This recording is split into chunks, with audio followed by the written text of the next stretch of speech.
Gusto ko sana bawat Kristiyano magkaroon ng 5 financial goals. Ang acronym ay ISSII.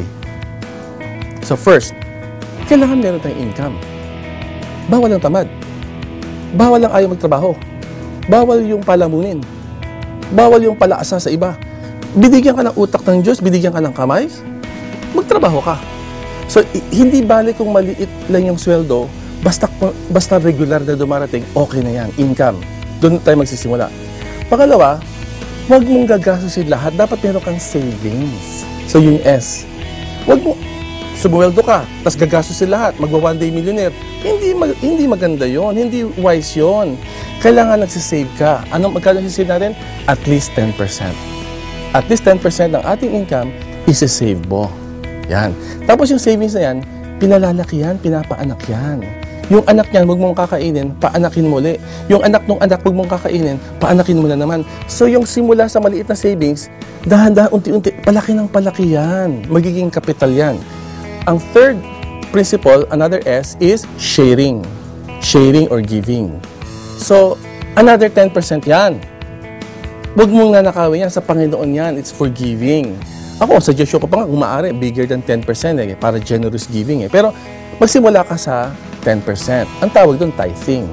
Pero if you want to be a generous giver, sana mas mahigit kesa sa 10%. So therefore, first 10% goes to God, second 10% goes to savings.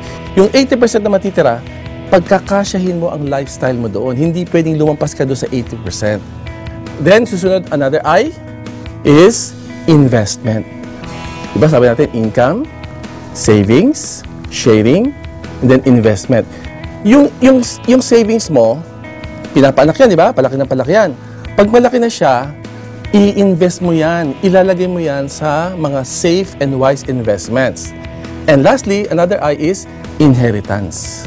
Dapat meron kang ipamamana sa iyong susunod na saling lahi. Kasi sabi po ng Biblia yan the good man leaves an inheritance for his children's children. Tapos sa New Testament naman, ang sabi ni Apostle Paul, it is the parents who should save up for their children, not children for their parents. So, ibig sabihin, tinuturo ng Biblia, dapat meron tayong ipinapasang pamana para hindi mananatiling mahirap ang ating saling lahi. Ang sabi po sa Psalm 112, your children will be the mighty in the land. Kung susundin natin itong ISSII na ito, imposibleng manatili kayo mahirap at imposibleng maging mahirap ang lahi niyo.